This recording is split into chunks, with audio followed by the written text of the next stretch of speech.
শুভেচ্ছা। শুরু হলো সব খবর, কম সময় সব খবর একসাথে। নিয়মিত আয়োজন জুড়ে নুসরাত বৃষ্টি সবাইকে স্বাগত জানাচ্ছি। জুলাই সনদ বাস্তবায়নের সুপারিশমালা প্রধান উপদেষ্টা ডক্টর মোহাম্মদ ইউনূসের কাছে আনুষ্ঠানিকভাবে হস্তান্তর করেছে জাতীয় ঐকমত্য কমিশন। দুপুরে রাষ্ট্রীয় অতিথি ভবন যমুনায় এই সুপারিশমালা হস্তান্তর করেন কমিশন সদস্যরা।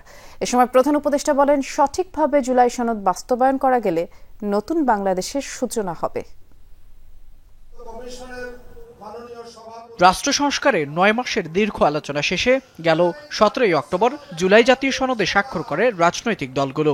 যদিও আইনি ভিত্তি ও বাস্তবায়ন পদ্ধতি ইস্যুতে সনদে এখনও স্বাক্ষর করেনি এনসিপি ও কয়েকটি বাম দল। সনদ স্বাক্ষর করলেও বাস্তবায়ন প্রক্রিয়া নিয়ে কিছুটা সংশয় আছে কয়েকটি রাজনৈতিক দলেরও।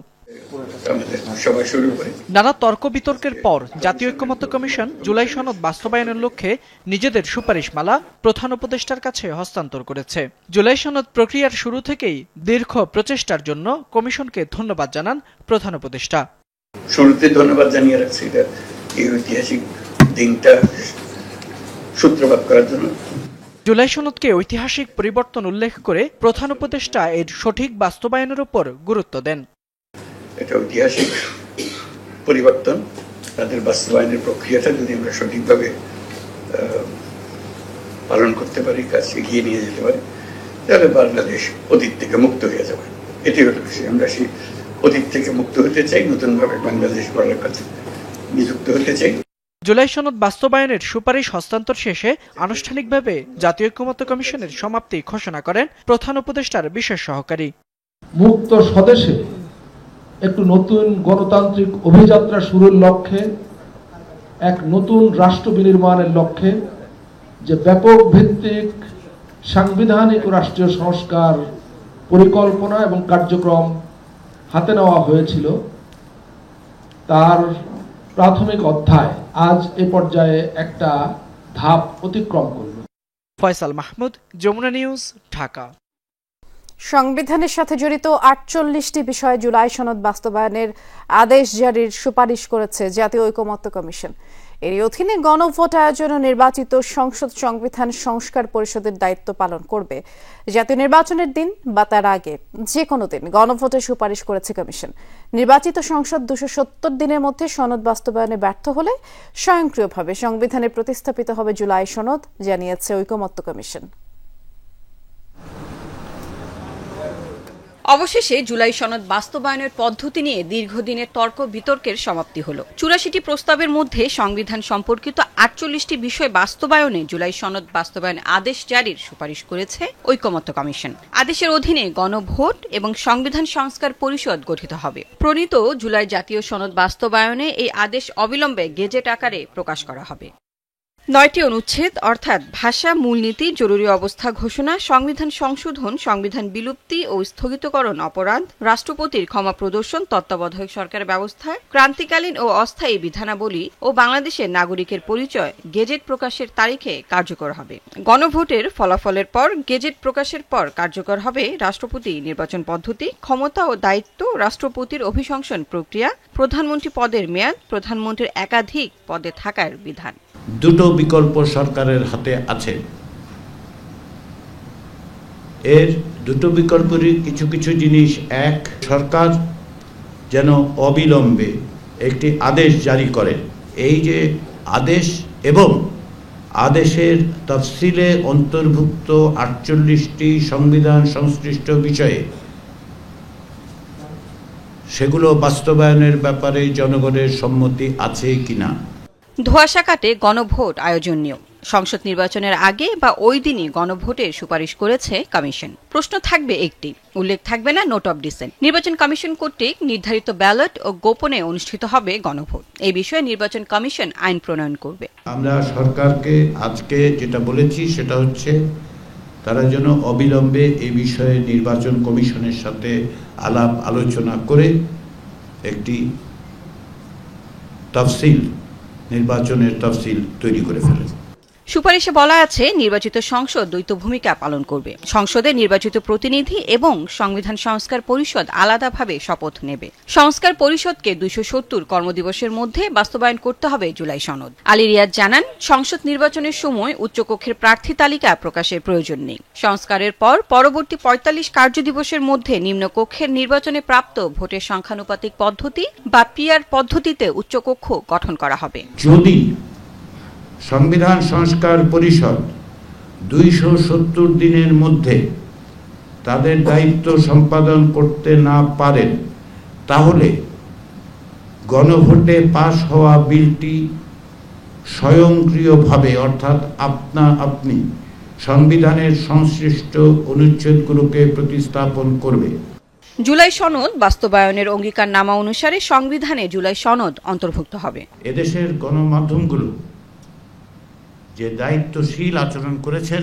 Lovely Bithi, Jamuna news, Dhaka. জাতীয় নির্বাচনের আগে গণভোট আয়োজনের সুযোগ নেই, ভোটের দিনই গণভোট আয়োজন করতে হবে বলে মন্তব্য করেছেন বিএনপির স্থায়ী কমিটির সদস্য আমির খসরু মাহমুদ চৌধুরী। বিকেলে গুলশানে বিএনপি চেয়ারপারসনের কার্যালয়ে ব্রিটিশ হাই কমিশনার সারাহ কুকের সাথে দলটির প্রতিনিধি দলের বৈঠক শেষে কথা বলেন তিনি। জানান, গণভোট ইস্যুতে বিএনপির অবস্থানের কোনো পরিবর্তন হবে না। এছাড়া তত্ত্বাবধায়ক সরকার ব্যতীত নির্বাচন গ্রহণযোগ্য নয় বলেও জানান তিনি। বলেন, অন্তর্বর্তী সরকারের মধ্যে যারা প্রশ্নবিদ্ধ ও বিতর্কিত তাদের অপসারণ করতে হবে। নির্বাচন কমিশনকে কার্যকর করতে হলে তত্ত্বাবধায়ক সরকারের আদলে যেতে হবে অন্তর্বর্তী সরকারকে।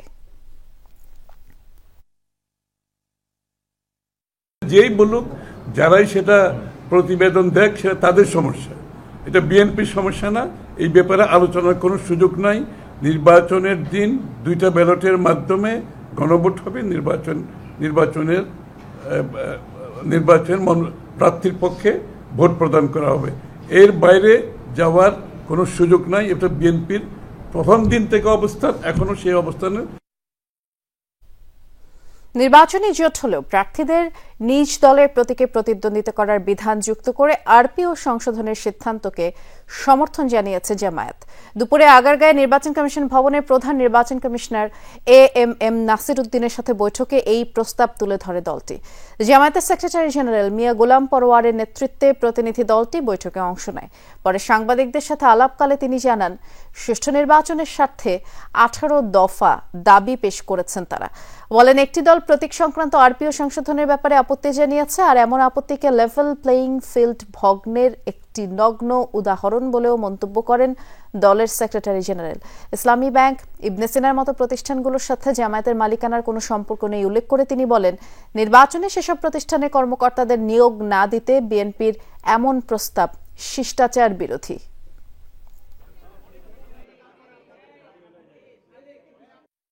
প্রতীক হবে জোটবদ্ধ প্রত্যেক দলের স্ব দলের নির্ধারিত প্রতীকে তাদের ভোট করতে হবে। তার প্রতীক বাদ দিয়ে অন্য কোনো দলের প্রতীকে ভোট করা যাবে না। আমরা খুব বিশ্বাসের সাথে আজকে চিফ কমিশনারকে বলেছি যে লেভেল প্লেইং ফিল্ড ভঙ্গ হওয়ার এর চেয়ে আর মানে কি বলবো, নেকেট উদাহরণ আর কি হতে পারে। ডক্টর ইউনূসের নেতৃত্বাধীন বর্তমান সরকারের অধীনেই আগামী জাতীয় নির্বাচন চায় এনসিপির আহ্বায়ক নাহিদ ইসলাম। তিনি বলেন, আগের তত্ত্বাবধায়ক সরকার নয়, বর্তমান সরকারের অধীনেই নির্বাচন হতে হবে। মঙ্গলবার রাজশাহীতে সাংবাদিকদের সাথে আলাপকালে তিনি নির্বাচন কমিশনের বিরুদ্ধে অভিযোগ করে বলেন, তারা এনসিপির সাথে স্বেচ্ছাচারী আচরণ করছে। আর এ সময় এনসিপি নেতা সার্জিস আলম বলেন, আওয়ামী লীগ ও ভারতের আধিপত্যবাদী রাজনীতিতে বিএনপি কিংবা জামায়াত বলিষ্ঠ ভূমিকা রাখতে পারবে না, সে কারণেই এনসিপিকে দরকার। সকল অপকর্মের বিরুদ্ধে রাজশাহী পর্যটন মোটেলে সাংবাদিকদের সঙ্গে আলাপের শুরুতেই নাহিদ ইসলাম সাফ জানিয়ে দেন, জুলাই সনদ নিয়ে কোনো আপোষ নেই। এনসিপি আহ্বায়ক বলেন, জুলাই সনদ বাস্তবায়ন আদেশে নোট অব ডিসেন্ট বাতিল সহ সংবিধান সংস্কার বিষয়ে ঐকমত্য কমিশনের সুপারিশগুলো লিপিবদ্ধ করলেই জুলাই সনদে স্বাক্ষর করবেন তারা। এই সংস্কারের পুরো অগ্রযাত্রাতে আমরা ছিলাম বৈষম্যবিরোধী ছাত্র আন্দোলনের ব্যানারে, পরবর্তীতে নাগরিক কমিটি এবং নাগরিক পার্টির ব্যানারে। ফলে অবশ্যই আমরা সংস্কার চাই এবং স্বাক্ষর করার জন্যই আমরা অপেক্ষা করছি। নোট অফ ডিসেন্ট বলে কোনো বিষয় থাকবে না।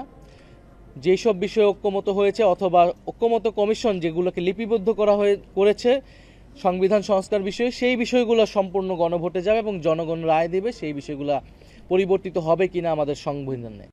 নাহিদ বলেন, আগের পদ্ধতিতে তত্ত্বাবধায়ক সরকার নয়, বরং ডক্টর ইউনূসের নেতৃত্বেই আগামী নির্বাচন হতে হবে। অন্তর্বর্তীকালীন সরকারের অধীনেই, ডক্টর মোহাম্মদ ইউনূসের অধীনেই আমাদেরকে নির্বাচনের দিকে যেতে হবে এবং এটা এই সরকারেরই দায়িত্ব ছিল, এই সরকারেরই প্রতিশ্রুতি ছিল যে সংস্কার বিচারের মাধ্যমে তিনি একটি ট্রানজিশন ঘটাবে বা একটা নির্বাচনের আয়োজন করবেন। প্রতীক হিসেবে শাপলা না দেওয়ার বিষয়টিকে নির্বাচন কমিশনের স্বেচ্ছাচারিতা বলে অভিযোগ করেন নাহিদ ইসলাম। বলেন, নির্বাচন ব্যাহত করার চক্রান্তও চলছে। আমাদের কাছে মনে হচ্ছে যে নির্বাচন কমিশনকে ব্যবহার করে কোনো রাজনৈতিক শক্তি কোনো না কোনো একটা পক্ষ এই কাজটি করছে। নির্বাচন কমিশন নিয়ে আমাদের অভিযোগ নতুন নয়, নির্বাচন কমিশন নিয়ে আমাদের অভিযোগ শাপলা প্রতীকের ইস্যুতে নেয়। এর আগে সংবাদকর্মীদের সঙ্গে আলাপকালে এনসিপি নেতা সার্জিস আলম বিএনপি ও জামাতের রাজনীতির সমালোচনা করেন। বলেন, আগামী দিনের রাজনীতি এনসিপিই করবে। তরুণ প্রজন্মের নেতৃত্বে যে রাজনৈতিক দল এনসিপি ছাড়া ওই দুর্নীতি এবং চাঁদাবাজির বিরুদ্ধেও যে আগামীর যে লড়াই, সেই লড়াইয়ে জামাত এবং বিএনপি এককভাবে নেতৃত্ব দিতে পারবে না। এরপর রাজশাহী বিভাগের মহানগর ও জেলাগুলোতে জাতীয় নাগরিক পার্টির আহ্বায়ক কমিটির নেতৃত্ব বাছাই কার্যক্রমের অংশ নেন দলটির কেন্দ্রীয় নেতারা। আফরোজা লামিয়া, যমুনা নিউজ। আগামী জাতীয় নির্বাচনকে স্বচ্ছ, শান্তিপূর্ণ ও নিরাপদ রাখার লক্ষ্যে আইন শৃঙ্খলা বাহিনীর জন্য দ্রুততার সাথে পর্যাপ্ত সংখ্যক বডি অন ক্যামেরা ক্রয়ের নির্দেশ দিয়েছেন প্রধান উপদেষ্টা ডক্টর মোহাম্মদ ইউনূস। বিকেলে রাষ্ট্রীয় অতিথি ভবন যমুনায় অনুষ্ঠিত এক বৈঠকে এই নির্দেশনা দিয়ে তিনি বলেছেন, ডিসেম্বরের মধ্যেই বডি অন ক্যামেরা ক্রয় প্রক্রিয়া ও প্রয়োজনীয় প্রশিক্ষণ কার্যক্রম সম্পন্ন করতে হবে। ভোটারদের মধ্যে এমন আস্থা তৈরি করতে হবে যাতে তারা নির্বাচনের জন্য একটি অনুকূল ও নিরাপদ পরিবেশ পান। বৈঠকে স্বরাষ্ট্র উপদেষ্টা মোহাম্মদ জাহাঙ্গীর আলম চৌধুরী, পুলিশের মহাপরিদর্শক বাহারুল আলম সহ সংশ্লিষ্ট বিভিন্ন সংস্থার প্রতিনিধি উপস্থিত ছিলেন।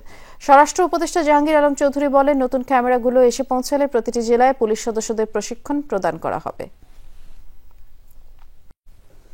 পর্যবেক্ষণের আড়ালে বিদেশি কেউ যেন উদ্দেশ্য প্রণোদিতভাবে নির্বাচনকে অহেতুক প্রশ্নবিদ্ধ করতে না পারে সে বিষয়ে সতর্ক থাকবে সরকার। এই অবস্থানের কথা স্পষ্ট করে পররাষ্ট্র উপদেষ্টা বলেছেন, ফেব্রুয়ারিতে ভোট নিয়ে বিদেশিদের প্রশ্ন না থাকলেও নির্বাচন না হওয়া পর্যন্ত তাদের উদ্বেগ থাকবে।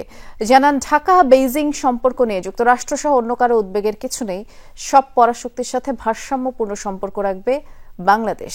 আর সুযোগ পেয়েও আওয়ামী আমলের নির্বাচনে ভারতের ভূমিকা নিয়ে প্রশ্ন না করায় নিজের অসন্তোষ জানান তৌহিদ হোসেন। বাংলাদেশে যুক্তরাষ্ট্রের নতুন রাষ্ট্রদূত মনোনীত হয়েছেন ব্রেন্ট ক্রিস্টেনসেন। সম্প্রতি সিনেট শুনানিতে চীনের সাথে বাংলাদেশের সম্পর্ক ঝুঁকি বাড়াচ্ছে বলে মন্তব্য করেন তিনি। এ নিয়ে পররাষ্ট্র মন্ত্রণালয়ের অবস্থান জানতে চান সাংবাদিকরা। আমার তো মনে হয় না, যেহেতু আমরা ব্যালেন্স মেনটেন করে চলি, কারোই উদ্বিগ্ন হওয়ার কিছু নেই। আমাদের গভীর সম্পর্ক আছে মার্কিন যুক্তরাষ্ট্রের সাথে এবং অর্থনৈতিক প্রচুর সম্পর্ক আছে চীনের সাথে। প্রত্যেক বৃহৎ দেশের সাথে আমাদের স্বার্থ আছে, সেই স্বার্থ আমাদেরকে সমন্বয় রাখতে হবে। ফেব্রুয়ারিতে নির্বাচন নিয়ে বিদেশিদের শঙ্কা নেই দাবি করে আগ্রহী রাষ্ট্র ও সংস্থা চাইলে পর্যবেক্ষক হিসেবে আসতে পারবে বলে জানান উপদেষ্টা। নির্বাচন কমিশন এটি দেখভাল করলেও এই অজুহাতে কেউ যেন অহেতুক বিতর্ক তৈরি করতে না পারে সেই ভাবনার কথাও বলেন তৌহিদ হোসেন। আমরা চাই না যে পর্যবেক্ষকের আড়ালে কেউ শুধু উদ্দেশ্য প্রণোদিতভাবে দুর্নাম করার জন্য আসুক, সেটা আমরা চাইবো না। তবে আমরা এ পর্যন্ত যা দেখছি, যারা আগ্রহ প্রকাশ করেছেন, ইইউ, তারপরে আপনার মার্কিন যুক্তরাষ্ট্র, আমরা তো মনে করি যে এটা একটা ভালো লক্ষণ।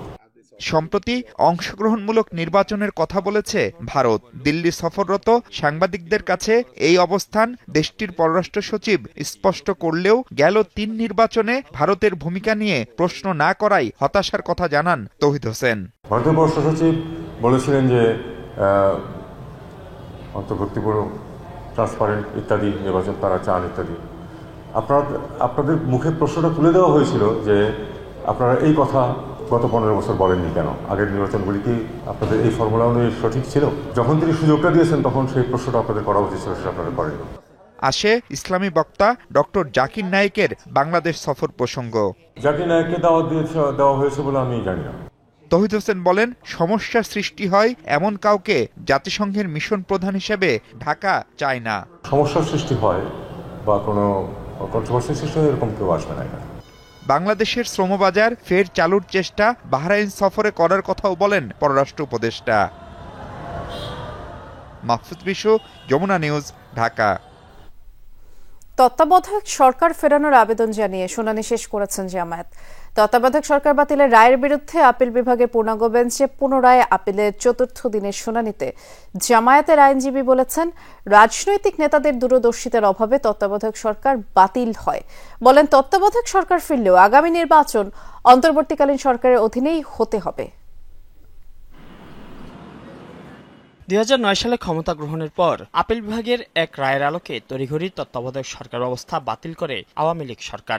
নিজেদের অধীনে নির্বাচন করতে তত্ত্বাবধায়ক সম্পর্কিত সংবিধানের 'ত্রয়োদশ সংশোধনী বাতিল করে আনা হয় 'পঞ্চদশ সংশোধনী। ৫ আগস্টের পট পরিবর্তনের পর তত্ত্বাবধায়ক সরকার ব্যবস্থা ফেরাতে আইনি লড়াই শুরু করে বিএনপি, জামায়াত সহ কয়েকটি পক্ষ। এরই প্রেক্ষিতে গত ২৭ আগস্ট তত্ত্বাবধায়ক সরকার ব্যবস্থা বাতিলের রায় পুনর্বিবেচনা চেয়ে করা আবেদন মঞ্জুর করেন সর্বোচ্চ আদালত। দেয়া হয় আপিলের অনুমতি। মঙ্গলবার তত্ত্বাবধায়ক সরকার ব্যবস্থার রায়ের বিরুদ্ধে প্রধান বিচারপতি সৈয়দ রেফাত আহমেদের নেতৃত্বাধীন আপিল বিভাগের পূর্ণাঙ্গ বেঞ্চে পুনরায় আপিলের ৪র্থ দিনের শুনানি হয়। এদিন তত্ত্বাবধায়ক ফেরানোর আবেদন জানিয়ে শুনানি শেষ করে জামায়াত। শুনানিতে আইনজীবী শিশির মনির বলেন, এই ব্যবস্থার ধারণা একদমই ব্যতিক্রম। রাজনৈতিক নেতাদের দূরদর্শিতার অভাবে তত্ত্বাবধায়ক সরকার ব্যবস্থা বাতিল হয়।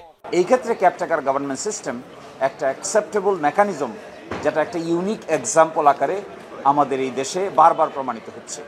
সেই জন্য আমরা বলেছি এই আপিলটাকে অ্যালাউ করা উচিত, কেয়ারটেকার গভর্নমেন্টকে রেস্টোর করা উচিত, কিন্তু তার সাথে কোনো অবজারভেশন দেওয়া উচিত না। যেহেতু একটা বৃহত্তর সংস্কার প্রক্রিয়া চলমান, জুলাই চার্টার হয়েছে, আদেশ হবে, গণভোট হবে এবং পরবর্তী পার্লামেন্টে এটি নিয়ে আলোচনা হবে। এই জন্য একে কেন্দ্র করে সুপ্রিম কোর্ট কর্তৃক সুনির্দিষ্ট কিন্তু অবজারভেশন থাকা উচিত না। তত্ত্বাবধায়ক ব্যবস্থা ফিরলে বাস্তবায়ন কবে? সাংবাদিকদের এমন প্রশ্নে শিশির মনির বলেন, সংসদ বিলুপ্তির বিষয় না থাকায় আগামী নির্বাচন অন্তর্বর্তী সরকারের অধীনেই হতে হবে। বর্তমান সরকার তার অরিজিনাল ফর্মে কন্টিনিউ করবে, নতুন পার্লামেন্ট হবে।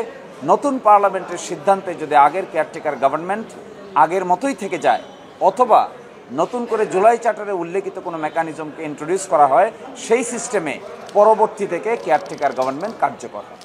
এর আগে ২০১১ সালে সংখ্যাগরিষ্ঠ মতামতের ভিত্তিতে তত্ত্বাবধায়ক সরকার বাতিল করে রায় দেন সাবেক প্রধান বিচারপতি ABM খায়রুল হকের আপিল বিভাগ। মাইনুল মারুফ, যমুনা নিউজ, ঢাকা। ক্যারিবিয়ান দেশ ত্রিনিদাদ অ্যান্ড টোবাগোর উপকূলে মার্কিন যুদ্ধজাহাজ মোতায়েন ঘিরে দেশটির সাথে উত্তেজনা ছড়িয়েছে পার্শ্ববর্তী দেশ ভেনেজুয়েলার। যুক্তরাষ্ট্রের সাথে যৌথ সামরিক এই মহড়াকে অভ্যন্তরীণ সুরক্ষা প্রস্তুতি হিসেবে দাবি করেছে ত্রিনিদাদ অ্যান্ড টোবাগোর সরকার। তবে সীমান্তের এত কাছে মার্কিন যুদ্ধজাহাজের উপস্থিতিকে নিরাপত্তার ঝুঁকি হিসেবেই দেখছে মাদুরো সরকার। এই পরিস্থিতিতে ত্রিনিদাদ অ্যান্ড টোবাগোর সাথে হওয়া প্রাকৃতিক গ্যাস অনুসন্ধান চুক্তি বাতিল করেছে ভেনেজুয়েলা। ক্যারিবিয়ান অঞ্চলের দেশ ত্রিনিদাদ অ্যান্ড টোবাগোর উপকূলে নোঙর করেছে মার্কিন যুদ্ধজাহাজ USS গ্রেভলি। দ্বীপ রাষ্ট্রটির নৌবাহিনীর সাথে যৌথ মহড়ায় অংশ নেবে গাইডেড মিসাইলবাহী এই মার্কিন ডেস্ট্রয়ার। বেশ কিছুদিন ধরেই লাতিন ও অন্যান্য ক্যারিবিয়ান অঞ্চলে সামরিক নজরদারি ও তৎপরতা বাড়িয়ে চলছে যুক্তরাষ্ট্র। প্রমাণ ছাড়া মাদক পাচারের অভিযোগ তুলে অঞ্চলটির একাধিক নৌযানে হামলা চালিয়েছে ট্রাম্প প্রশাসন। লাতিন আমেরিকা ও ক্যারিবিয়ান অঞ্চলের অন্যান্য দেশ এর তীব্র সমালোচনা করলেও সমর্থন জানিয়েছে ত্রিনিদাদ অ্যান্ড টোবাগোর সরকার। দাবি, দেশের অভ্যন্তরীণ নিরাপত্তা নিশ্চিত করতেই যুক্তরাষ্ট্রের সাথে চলছে এই নিয়মিত সামরিক মহড়া। দেশটি থেকে মাত্র ১১ কিলোমিটার দূরের প্রতিবেশী ভেনেজুয়েলা অবশ্য এ সাফাই শুনতে রাজি নয়। সীমান্তের এত কাছে মার্কিন ডেস্ট্রয়ার মোতায়েনকে হুমকি হিসেবে দেখছে মাদুরো সরকার। তাদের অভিযোগ, এর মাধ্যমে নিকোলাস মাদুরোকে ক্ষমতাচ্যুত করার পরিকল্পনা আঁটছে যুক্তরাষ্ট্র। এ পরিস্থিতিতে দেশটির সাথে সকল জ্বালানি চুক্তি বাতিলের ঘোষণা দিয়েছেন ভেনেজুয়েলার প্রেসিডেন্ট নিকোলাস মাদুরো। এর ফলে ২০১৫ সালে যৌথভাবে প্রাকৃতিক গ্যাস উত্তোলন চুক্তি থেকে বেরিয়ে আসবে দেশ দুটি। যুক্তরাষ্ট্রের সাম্রাজ্যবাদী মনোভাবকে প্রশ্রয় দিচ্ছেন ত্রিনিদাদ ও টোবাগোর প্রধানমন্ত্রী। এই পরিস্থিতিতে আমার সামনে কেবল একটি পথই খোলা আছে। আমি এই মুহূর্তে দেশটির সাথে সব জ্বালানি চুক্তি ও সমঝোতা বাতিলের সিদ্ধান্ত নিয়েছি, অনুমোদন পত্রে স্বাক্ষর করেছি। গেল কয়েক সপ্তাহে মাদক বিরোধী অভিযানের নামে কলম্বিয়া ও ভেনেজুয়েলার নৌযান লক্ষ্য করে 10 দফা হামলা চালিয়েছে যুক্তরাষ্ট্র। এতে নিহত হয়েছে কমপক্ষে 43 জন। প্রাণপ্রতিম কুণ্ডু, যমুনা নিউজ। আবারও আমন্ত্রণ, সব খবর দেখছেন আপনারা। সরকারকে ডানে বামে না গিয়ে ঘোষিত সময় নির্বাচন দেওয়ার আহ্বান জানিয়েছেন বিএনপি চেয়ারপারসনের উপদেষ্টা জয়নুল আবদিন ফারুক। বলেছেন, ইসলাম ধর্মকে বিকৃত করে কেউ নির্বাচন বানচালের চেষ্টা করলে জনগণ তা গ্রহণ করবে না। সকালে জাতীয় প্রেস ক্লাবের সামনে জাতীয়তাবাদী ওলামা দল আয়োজিত প্রতিবাদ সভায় কথা বলেছেন জয়নুল আবদিন ফারুক। জানান, নির্বাচন না দিয়ে ক্ষমতা আঁকড়ে ধরে রাখার চেষ্টা বিএনপির কোনো নেতাকর্মী সফল হতে দেবে না। জামায়াতকে বন্ধু হিসেবে থাকার আহ্বান জানান বিএনপির এই নেতা। রাজনৈতিক বিভেদ সৃষ্টি না করার আহ্বানও জানান তিনি। আর জামায়াতের উদ্দেশ্যে আরো বলেন, কর্মসূচি নিয়ে মাঠে যান, সাহস থাকলে নির্বাচনে আসুন। আপনার আগে আমরা বলেছি, কারণ এই সুষ্ঠু নির্বাচনের জন্য বিএনপির হাজারো নেতা কর্মী আত্মত্যাগ করেছে একটি নির্বাচনের জন্য। ডানে বামে কোনো জায়গায় যাওয়া যাবে না, প্রথমার্ধে নির্বাচন দিতেই হবে। জাতীয় অনৈক্য প্রতিষ্ঠার প্রচেষ্টা গ্রহণ করেছে জাতীয় ঐকমত্য কমিশন। সুপারিশ বহির্ভূত সংযুক্তি অন্তর্ভুক্ত করা হয়েছে জুলাই সনদে, এমন মন্তব্য করেছেন বিএনপির স্থায়ী কমিটির সদস্য সালাউদ্দিন আহমদ। বিকেলে সচিবালয়ে আইন উপদেষ্টা ডক্টর আসিফ নজরুলের সাথে বৈঠক শেষে কথা বলেন তিনি। এছাড়াও জুলাই সনদের সুপারিশের নোট অফ ডিসেন্ট উল্লেখ করা হয়নি বলেও অভিযোগ করেন তিনি। সংবিধান সংস্কার পরিষদের নামে একটা আইডিয়া এখানে সংযুক্ত করা হয়েছে এবং এই বিষয়ের কোনো সুপারিশ বা এই বিষয়ে কোনো আলোচনা না হওয়ার পরেও এই সুপারিশ মালার মধ্যে হঠাৎ করে যে পরবর্তী জাতীয় সংসদ একই সাথে সংবিধান সংস্কার পরিষদ হিসেবে কাজ করবে, এই সিদ্ধান্তটা ওনারা আরোপ করতে পারেন না। কারোর সাথে জোট করলেও গণ অধিকার পরিষদের নেতৃবৃন্দরা নিজ দলীয় মার্কায় আগামী নির্বাচনে অংশ নেবে বলে জানিয়েছেন দলটির সভাপতি নুরুল হক নূর। বিকেলে সিলেটের বিয়ানীবাজারে বিভাগীয় গণসমাবেশে নুরুল হক নূর বলেন, জাতির বৃহত্তর স্বার্থে তরুণ ছাড়া স্বপ্নের বাংলাদেশ গড়া সম্ভব নয়। তাই গণ অভ্যুত্থানের সুফল জনগণের কাছে পৌঁছানোর জন্য আগামী নির্বাচনে নতুন নেতৃত্বকে বেছে নিতে নাগরিকদের প্রতি আহ্বান জানান তিনি। সমাবেশ শেষে দলীয় প্রার্থীদের হাতে প্রতীক তুলে দিয়ে আনুষ্ঠানিকভাবে নির্বাচনী কার্যক্রমের উদ্বোধন ঘোষণা করেন নুরুল হক নূর। গণ অধিকার পরিষদের অনেক তরুণ আছে যারা বারবার রক্তাক্ত হয়েছে, যাদের রক্তে এই পিচ ঢালা রাজপথ রঞ্জিত হয়েছে। কিন্তু আমরা যে মানুষের মুক্তির লড়াই শুরু করেছি, আমরা আপনাদেরকে সেই মুক্তি না এনে দিয়ে আমরা ক্ষান্ত হই নাই, আমরা ঘরে ফিরে যাই নাই। নির্বাচনের আগে অধিকাংশ অস্ত্র উদ্ধার হবে বলে আশা স্বরাষ্ট্র উপদেষ্টা জাহাঙ্গীর আলম চৌধুরীর। বলেন, প্রতিনিয়ত অস্ত্র উদ্ধার করা হচ্ছে, যা অব্যাহত থাকবে। সকালে আনসার ও গ্রাম প্রতিরক্ষা ট্রাস্টের ট্রান্সপোর্ট সার্ভিসের উদ্বোধন অনুষ্ঠান শেষে উপদেষ্টা বলেন, নির্বাচনের সময় সবথেকে বেশি নিয়োজিত থাকবে আনসার, প্রতিটি কেন্দ্রে থাকবেন 13 জন সদস্য। এছাড়া এবারই প্রথমবারের মতো প্রিজাইডিং অফিসারের নিরাপত্তায় 1 জন আনসার নিয়োজিত থাকবে। নির্বাচন সুষ্ঠু করতে আনসার ব্যাটালিয়ন গুরুত্বপূর্ণ ভূমিকা পালন করবে বলেও আশা করেন স্বরাষ্ট্র উপদেষ্টা। প্রিজাইডিং অফিসারের সিকিউরিটির জন্য 1 জন আনসার সদস্য থাকবে হাতিয়ার সহ। আর এই বাহিনী কিন্তু আমরা 8 দিন না 9 দিনের জন্য, আমরা 9 দিনের জন্য এই ইলেকশনের সময় নিয়োজিত থাকব। এদের রোলই কিন্তু ইলেকশনের সময় সবচেয়ে ভাইটাল রোল প্লে করবে এরাই। এই মুহূর্তে দেশে একটি জাতীয় বুর্জোয়া শ্রেণী দরকার, যারা সরকারি প্রতিষ্ঠান সংস্কারে কাজ করবে। আগে যারা বুর্জোয়া হয়েছিল তারা দেশকে সংকটে ফেলেছে বলে মন্তব্য করেছেন তথ্য উপদেষ্টা মাহফুজ আলম।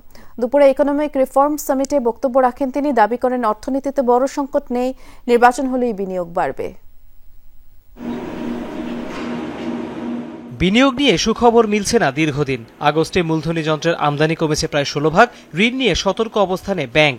রাজস্ব সংকটে উন্নয়ন প্রকল্পে বিনিয়োগেও একবারের জায়গায় 10 বার ভাবছে সরকার। সারা নেই বিদেশিদের। এপ্রিল থেকে জুন প্রান্তিকে এফডিআই কমেছে প্রায় 62%। আগামী বৃহস্পতিবার বিকালবেলা মঙ্গলবার ইকোনমিক রিফর্ম সামিটের শেষ দিনে উঠে আসে এই প্রসঙ্গ।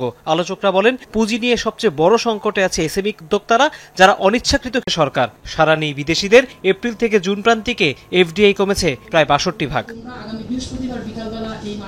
মঙ্গলবার ইকোনমিক রিফর্ম সামিটের শেষ দিনে উঠে আসে এই প্রসঙ্গ। আলোচকরা বলেন, পুঁজি নিয়ে সবচেয়ে বড় সংকটে আছে এসএমই উদ্যোক্তারা, যারা অনিচ্ছাকৃত খেলাপি। তাদের অবস্থাও বুঝতে চাইছে না ব্যাংক। এ সময় এনসিপি নেতা তাসনিম জারা বলেন, দেশের নীতির অভাব নেই, কিন্তু বাস্তবায়ন যথাযথ নয়। স্বাস্থ্যের কথা এসেছে, আউট অফ পকেট এক্সপেন্ডিচার এখন 74%, so a lot of families are just one health check away from sinking back into absolute poverty. It is about the man Rajiv Haldar, যার এডুকেশন আছে, he is a graduate but he doesn't have connection, he doesn't have a job. So আমাদের কাজ is not only to equalize income but to equalize access. আরেক NCP নেতা হাসনাত আব্দুল্লাহ বলেন, আমলাতন্ত্র ও গণমাধ্যমের ভূমিকা সঠিক না হলে কোনো রাজনৈতিক দলই টিকতে পারবে না। প্রশ্ন আছে ইতিহাসের ব্যাখ্যা নিয়েও। আওয়ামী লীগ হচ্ছে ডেড চ্যাপ্টার। এখন এটা যেহেতু একটা মরা হাতি, এখন এটাকে অনেক বেশি যে যার মতো করে লাথি দিতে পারে, এটা সহজ, অনেক বেশি সহজ। এটা তো এখন একদম ডেড। তো এটা আসলে আর মেইন স্ট্রিমিং হবে না। তো মেইন স্ট্রিমিং হবে না যদি আমরা একসাথে থাকি।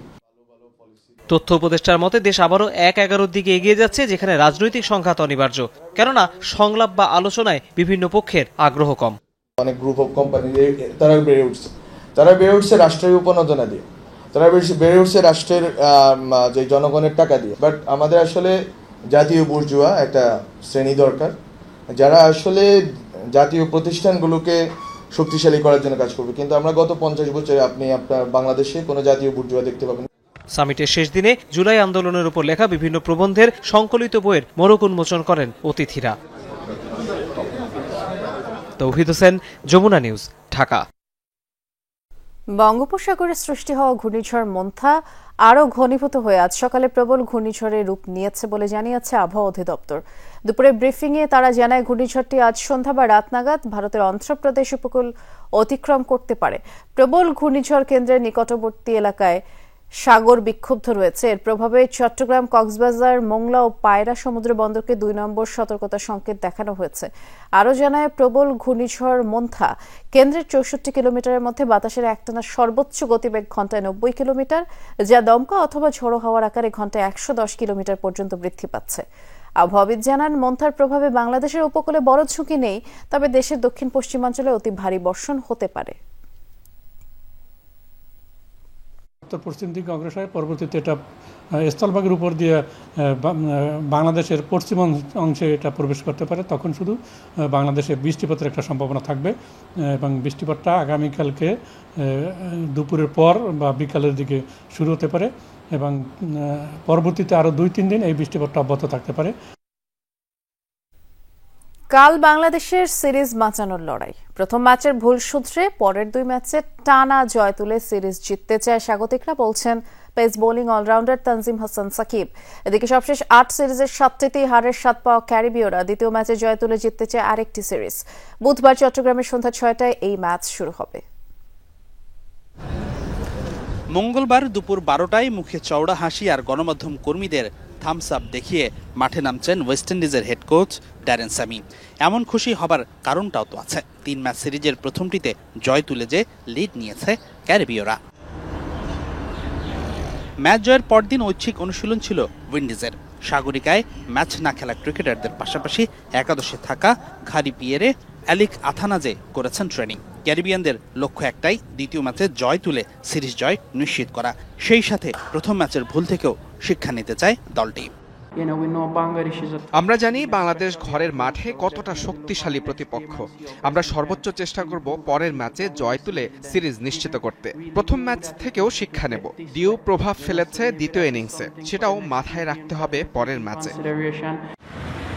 বাংলাদেশ দলের অনুশীলন ছিল না মঙ্গলবার। হোটেলে সময় কাটিয়েছেন ক্রিকেটাররা। হয়েছে টিম মিটিং, জিম সেশন। তবে দ্বিতীয় ম্যাচে যে কোনো মূল্যে ঘুরে দাঁড়াতে মরিয়া স্বাগতিকরা। বাংলাদেশের একাদশে আসতে পারে পরিবর্তন, মিডল অর্ডার আর বোলিং ডিপার্টমেন্টে হতে পারে রদবদল। তো এটা ঘরের মাঠে, তো ডেফিনেটলি আমরা চেষ্টা করবো সিরিজ জেতার, যে করি হোক। কারণ আমরা বিদেশে যেহেতু ভালো করে আসছি, এখানে আমরা একটা এক্সট্রা অ্যাডভান্টেজ পাবো অবশ্যই, নিজেদের হোম। সো নেক্সট 2টা গেম আমাদের জিততে হবে। সিরিজের দ্বিতীয় টি-20 হবে সাগরিকার 6 নম্বর উইকেটে। প্রথমটি হয়েছিল 5 নম্বরে। তবে পিচ বদলালেও এর চরিত্রে তেমন বদল আসবে না নিশ্চিত। সাগরিকায় কিন্তু ডিউ ফ্যাক্টর কাজ করেছে প্রথম ম্যাচে, তাই তো বাংলাদেশ যদি দ্বিতীয় ম্যাচে টসও জেতে সেক্ষেত্রেও পরে ব্যাটিং করাটাই শ্রেয় হবে, কেননা ইনিংসের শেষের দিকে বল এতটাই ভিজে যাচ্ছে যে বলাররা অনেকটা সমস্যার মুখে পড়ছেন, যার ফায়দা নিতে পারে ব্যাটাররা, যেমনটা ঠিক নিয়েছিলেন তানজিম সাকিব, নাসুম আহমেদরা। হাসানুর রহমান, যমুনা স্পোর্টস, চট্টগ্রাম। 2026 ফিফা বিশ্বকাপে খেলবেন লিওনেল মেসি। এনবিসি নিউজকে দেয়া এক সাক্ষাৎকারে কথা নিজেই জানিয়েছেন। তবে বাধা হয়ে দাঁড়াতে পারে তার ফিটনেস ইস্যু। নিজেকে ফিট রাখতে আপাতত বেছে বেছে খেলছেন এই বিশ্বকাপ জয়ী তারকা। পুরোদমে বিশ্বকাপের প্রস্তুতি শুরু করবেন আগামী বছর ইন্টার মায়ামির প্রি সিজন শুরুর পর। আর নিজের আইডল ডিয়েগো ম্যারাডোনাকে বললেন সবকিছুর ঊর্ধ্বে।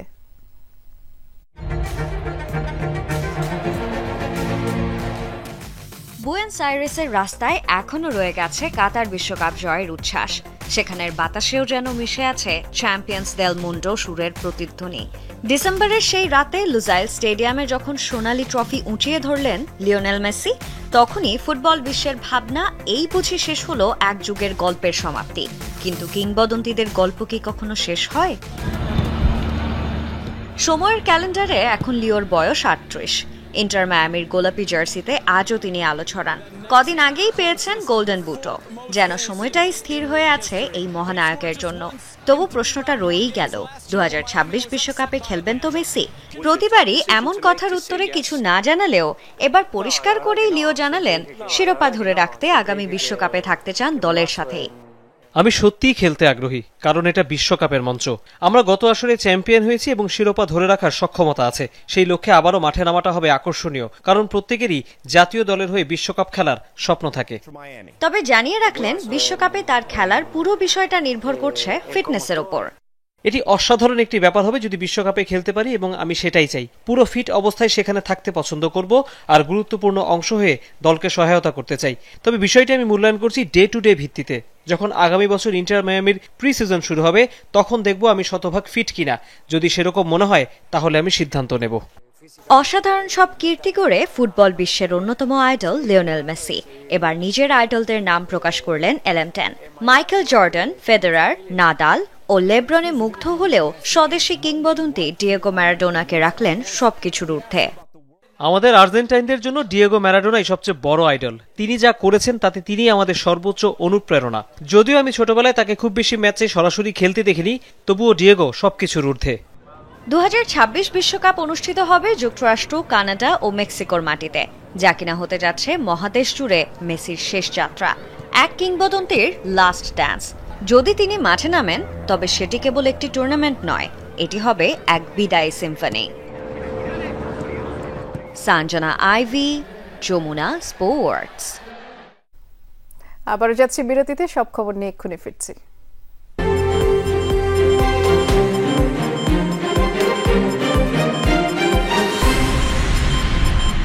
নানা আয়োজনে দেশের কয়েক জেলায় যুবদলের 47তম প্রতিষ্ঠাবার্ষিকী উদযাপিত হয়েছে। দুপুরে নরসিংদীর মনোহরদীতে শোভাযাত্রা, আলোচনা সভার আয়োজন করে উপজেলা যুবদল। এ সময় একটি শোভাযাত্রা মনোহরদী বাস স্ট্যান্ড থেকে শুরু হয়ে বিএনপির উপজেলা কার্যালয়ে গিয়ে শেষ হয়। পরে সমাবেশে অতিথি হিসেবে উপস্থিত ছিলেন বিএনপির কেন্দ্রীয় মুক্তিযুদ্ধ বিষয়ক সম্পাদক অবসরপ্রাপ্ত কর্নেল জয়নুল আবেদিন। এছাড়াও ছিলেন উপজেলা যুবদলের আহ্বায়ক সহ অন্যান্যরা। গাজীপুরের টঙ্গীতে মহানগর যুবদল বর্ণাঢ্য শোভাযাত্রার আয়োজন করে। টঙ্গী কলেজ গেট থেকে র্যালি বের করে, যা নগরীর চেরাগালি এলাকায় গিয়ে শেষ হয়। শোভাযাত্রায় অংশ নেওয়া যুবদল নেতারা বলেন, স্বৈরাচার বিদায় নিলেও তাদের দোসররা এখনো রয়ে গেছে, তারা যেন ফনা তুলে দাঁড়াতে না পারে, এ ব্যাপারে যুবদল সজাগ থাকবে। 28 অক্টোবরের হত্যাকাণ্ডকে পল্টন ট্র্যাজেডি দিবস ঘোষণা দিয়ে জাতীয় প্রেস ক্লাবে আলোকচিত্র প্রদর্শনীর আয়োজন করেছে ছাত্র শিবির। এই ঘটনায় শেখ হাসিনাকে ফাঁসি দেওয়ার দাবি জানান জামায়াত শিবিরের নেতারা। প্রদর্শনীতে আওয়ামী লীগের লগি বৈঠার হামলায় নিহত জামায়াত শিবিরের নেতাকর্মীদের ছবি ও বিস্তারিত পরিচয় দেখানো হয়। প্রদর্শনীতে স্থান পেয়েছে সেদিনের হামলায় আহতদের ছবি। শিবির সমর্থকরা সকাল থেকেই ভিড় করছেন প্রদর্শনীতে। এসেছেন জামায়াত ও শিবিরের নেতারাও, আর বলেছেন যে সেদিনের নারকীয় হত্যাকাণ্ডে পল্টনে মোট 15 জনকে প্রকাশ্যে পিটিয়ে হত্যা করা হয়, যাদের বিচার করতে দেয়নি আওয়ামী লীগ। অন্তর্বর্তী সরকারের কাছে পল্টন হত্যাকাণ্ডের দৃষ্টান্তমূলক শাস্তি, নিহতদের পরিবারকে ক্ষতিপূরণের দাবি জানান জামায়াত নেতারা। আর এ সময় শেখ হাসিনার বিচারের দাবিও জানান তারা। বলেন, নতুন করে কেউ হাসিনা হতে চাইলে পরিণতি হবে আরো ভয়াবহ।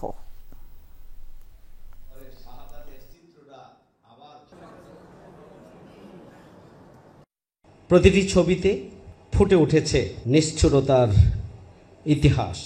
আমি ছবিগুলি যখন দেখছিলাম, আমার সামনে 28 অক্টোবরের শাহাদাতের চিত্রটা আবার ভাসছিল। তুরস্ক ফুটবলের 152 জন রেফারি জুয়ার সাথে জড়িত এমন বিস্ফোরক তথ্য দিলেন তুরস্ক ফুটবল ফেডারেশনের সভাপতি ইব্রাহিম এথেম হাসিওজ মানোগলু।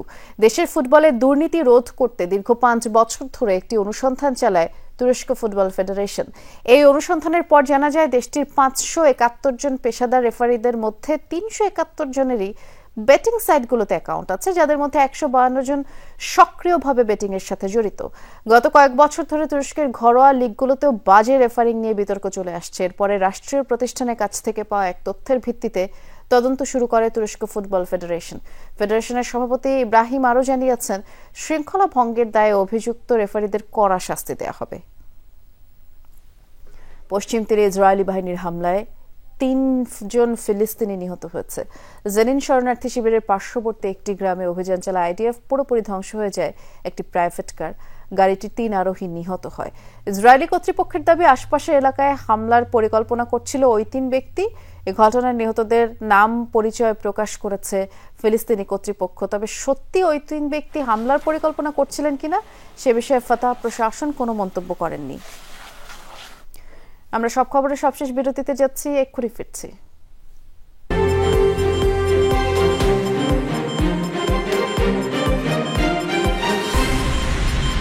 খুলনায় জোড়া হত্যা মামলায় 7 জনকে মৃত্যুদণ্ড, প্রত্যেকে 50,000 টাকা জরিমানা করেছেন আদালত। বিকেলে খুলনা অতিরিক্ত মহানগর দায়রা জজ আদালত 1-এর বিচারক এই রায় দেন। মৃত্যুদণ্ডপ্রাপ্তরা হলেন তুহিন, জীবন, রাজ, মিথুন, তুষার, সুমন, শাকিল। এ সময় 2 জনকে বেকসুর খালাসও দেওয়া হয়। পুলিশ জানায়, 2009 সালে 4 জানুয়ারি দৌলতপুরের পাবলা শাহপুর মন্দির এলাকায় পারভেজ সুপর্ণা সাহা নামের 2 জনকে লক্ষ্য করে সন্ত্রাসীরা গুলি ছোড়ে, এরপরে তাদের কুপিয়ে হত্যা করে। আর এই ঘটনায় পারভেজের বাবা থানায় মামলা করেন।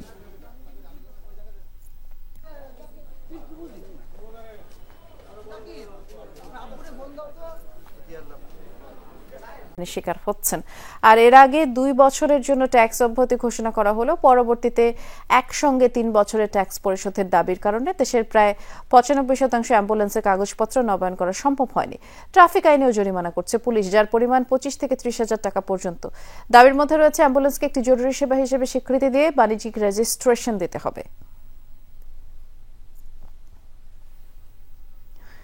তরুণ নারী রাজনীতিবিদদের ডিজিটাল সক্ষমতা বৃদ্ধি এবং সামাজিক মাধ্যমে নিরাপত্তা নিশ্চিতে কর্মশালার আয়োজন করেছে লাল সবুজ সোসাইটি। আয়োজকদের মতে, নিরাপত্তা, অন্তর্ভুক্তিমূলক ও হয়রানিমুক্ত ডিজিটাল পরিবেশ গড়ে তোলার কোনো বিকল্প নেই। সকালে ডেইলি স্টার ভবনে empowering young political women for a safer digital space শীর্ষক এক কর্মশালার আয়োজন করা হয়। অংশগ্রহণ তরুণ নারী রাজনীতিবিদদের ডিজিটাল সক্ষমতা বৃদ্ধি এবং সামাজিক মাধ্যমে নিরাপত্তা নিশ্চিতে কর্মশালার আয়োজন করেছে লাল সবুজ সোসাইটি। আয়োজকদের মতে, নিরাপত্তা, অন্তর্ভুক্তিমূলক ও হয়রানিমুক্ত ডিজিটাল পরিবেশ গড়ে তোলার কোনো বিকল্প নেই। সকালে ডেইলি স্টার ভবনে empowering young political women for a safer digital space শীর্ষক এক কর্মশালার আয়োজন করা হয়। অংশগ্রহণকারীদের ডিজিটাল নিরাপত্তা, ব্যক্তিগত গোপনীয়তা রক্ষা, অনলাইন জেন্ডার ভিত্তিক সহিংসতা প্রতিরোধের কৌশল সম্পর্কে প্রশিক্ষণ দেওয়া হয়। ডিজিটাল টুলস ও নেটওয়ার্ক গঠনের গুরুত্ব তুলে ধরেন আয়োজকরা। তাদের মতে, এই উদ্যোগে তরুণ নারীরা শুধু নিজেদের দক্ষতা বৃদ্ধি করেননি, বরং একটি শক্তিশালী পিয়ার সাপোর্ট নেটওয়ার্ক গঠনে এক ধাপ এগিয়ে যাবে। 8ম সমাবর্তন করল university of liberal arts ULAB. দুপুরে রাজধানীর বাংলাদেশ চীন মৈত্রী সম্মেলন কেন্দ্রে আয়োজিত সমাবর্তনে যোগ দেন বিশ্ববিদ্যালয়ের বিভিন্ন সেশনের শিক্ষার্থীরা। সমাবর্তনের উদ্বোধন ও সভাপতিত্ব করেন ইউল্যাব আচার্যের প্রতিনিধি এবং সরকারের পরিবেশ, বন ও জলবায়ু পরিবর্তন মন্ত্রণালয়ের উপদেষ্টা সৈয়দা রিজওয়ানা হাসান। শুভেচ্ছা বক্তব্য দেন বিশ্ববিদ্যালয়ের উপাচার্য অধ্যাপক ইমরান রহমান। বিশেষ অতিথি ছিলেন বিশ্ববিদ্যালয় মঞ্জুরি কমিশনের সদস্য অধ্যাপক ডক্টর মোহাম্মদ আইয়ুব ইসলাম। সমাবর্তন বক্তা ছিলেন অ্যাপেক্স ফুটওয়্যার লিমিটেডের ব্যবস্থাপনা পরিচালক সৈয়দ নাসিম মনসুর। এ দফায় মোট 1508 জন শিক্ষার্থী সনদপ্রাপ্ত হন। এর মধ্যে 1111 জন স্নাতক, 397 জন স্নাতকোত্তর পর্যায়ের শিক্ষার্থী। জাতি হিসাবে এগিয়ে যেতে গেলে আমাদেরকে আসলে যার যেটা দলমত থাকুক না কেন জাতীয় প্রায়োরিটিগুলো ঠিক মতন চিহ্নিত করতে হবে। এবং আপনাদের এই ইউল্যাবে পড়ার কারণে আমার বিশ্বাস আপনারা শুধু চিন্তা করতেই শেখেননি, চিন্তাটা কেন করতে হবে এটাও শিখেছেন, কিভাবে করতে হবে এটাও শিখেছেন, কার জন্য করতে হবে এটাও শিখেছেন। শঙ্কামুক্ত হলেন ভারতীয় ক্রিকেট দলের সহ অধিনায়ক শ্রেয়াস আইয়ার। সবশেষ পাওয়া তথ্য মতে আইসিইউ থেকে রিলিজ দেওয়া হয়েছে এই ক্রিকেটারকে। শনিবার অস্ট্রেলিয়া ভারত সিরিজের দ্বিতীয় ওয়ানডে ম্যাচ অ্যালেক্স ক্যারির ক্যাচ ধরতে গিয়ে মাটিতে আছাড় খেয়ে মাঠ ছাড়েন আইয়ার। প্রথমে চোটটি গুরুতর মনে না হলেও পরে ব্যথা বাড়লে তাকে সিডনির একটি হাসপাতালে ভর্তি করা হয়, আর সেখানে গেলে জানা যায় তার অভ্যন্তরীণ রক্তক্ষরণ হয়েছে। পরে আইয়ারের শারীরিক অবস্থার অবনতি হওয়ায় তাকে নিবিড় পর্যবেক্ষণে রাখতে আইসিইউতে নেওয়া হয়। বর্তমানে শঙ্কামুক্ত হলেও পুরোপুরি সুস্থ হতে আরো কয়েক মাস সময় লাগবে বলে জানিয়েছে বিসিসিআই মেডিকেল টিম।